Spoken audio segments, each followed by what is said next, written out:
Hello, beautiful souls, and welcome back to Tarot Tuesday, one of my favorite segments. So far, we've been traveling through the major arcana one card at a time. The Fool asked us to trust. The Magician reminded us of our power. The High Priestess asked us to listen to our intuition. And now we arrive at the Empress. And the Empress asks a beautiful question. What are you ready to create?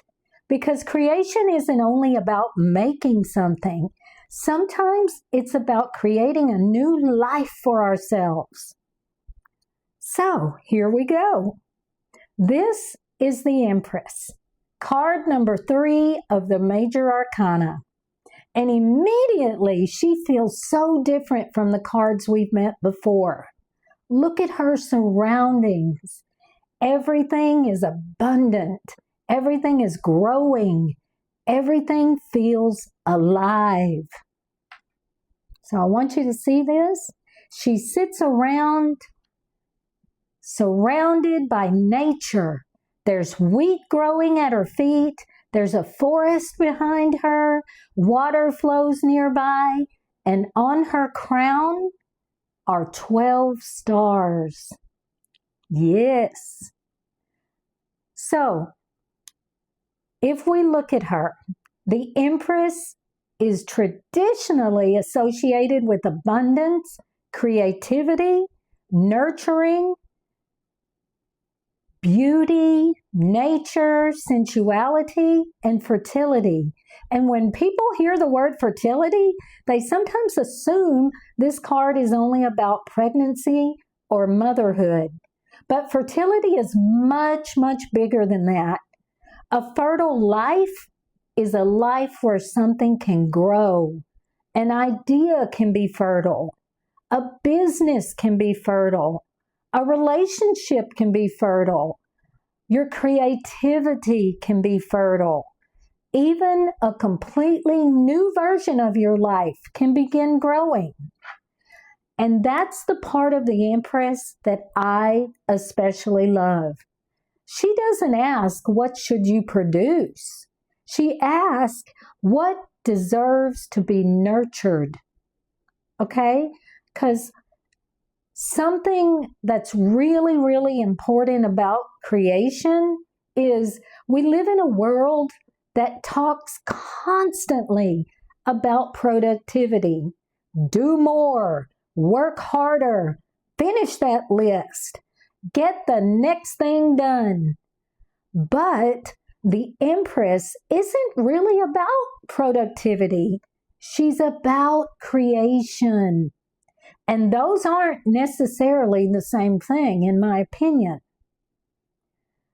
Productivity asks, what did you accomplish today?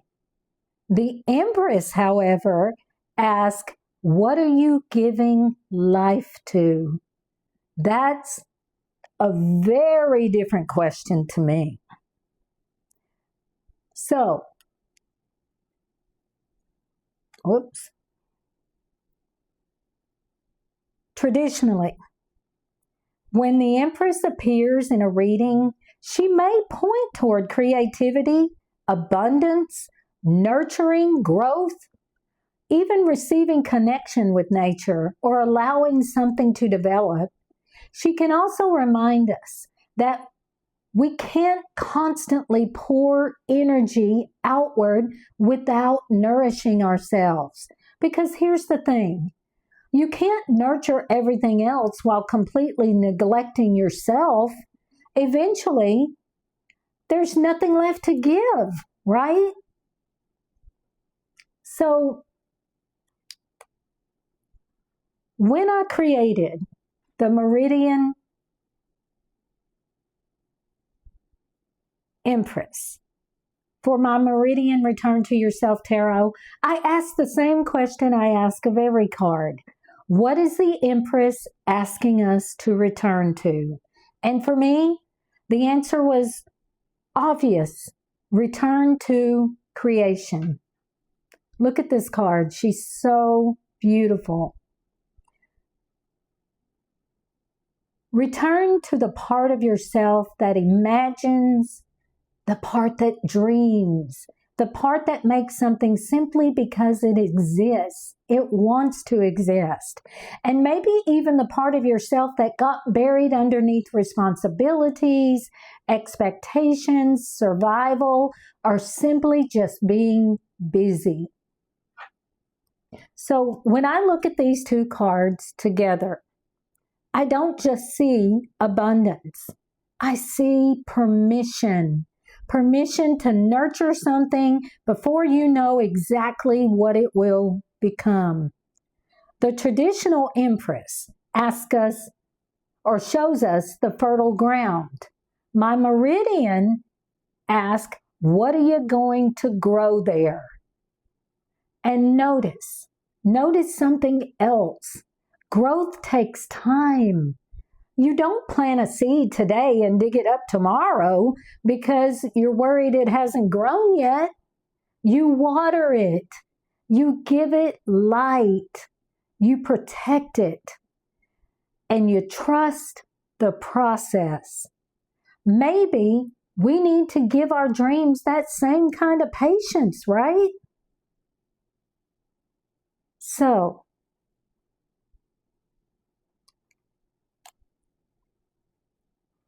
I've had seasons in my life when creating something new meant starting before I exactly knew where it was going. I started a new career, a new business, writing, music, astrology, creating my own tarot deck. None of those things arrived completely formed. They started as ideas, and then I had to decide whether those ideas were worth nurturing. I'm doing that right now. Some things grow, some things change. Some things reach us or they teach us something and lead us somewhere completely different. But none of them get the chance to become anything if we never give ourselves permission to begin creating.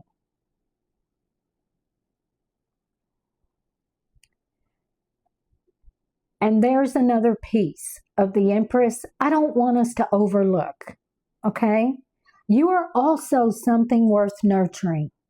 Sometimes the thing you're being asked to create isn't a business, a book, a relationship, or even a project. Sometimes it's you, a more peaceful you, a more confident you, a more creative you, a life that actually feels like yours. That's creation too.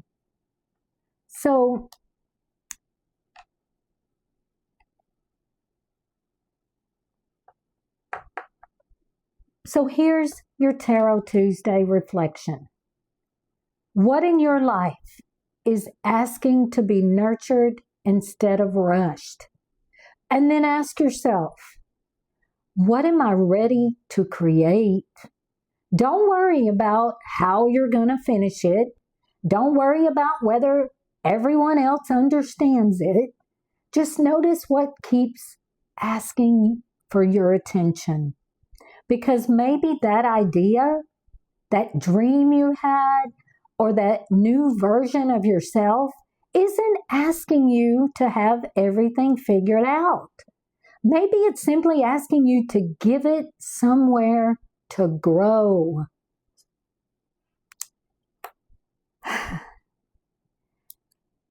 If this message resonated with you, tell me in the comments, please.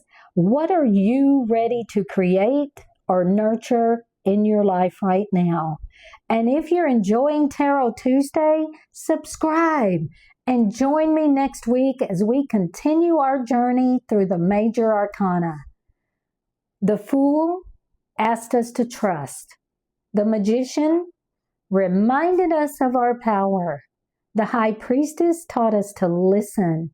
And the Empress reminds us it's time to create.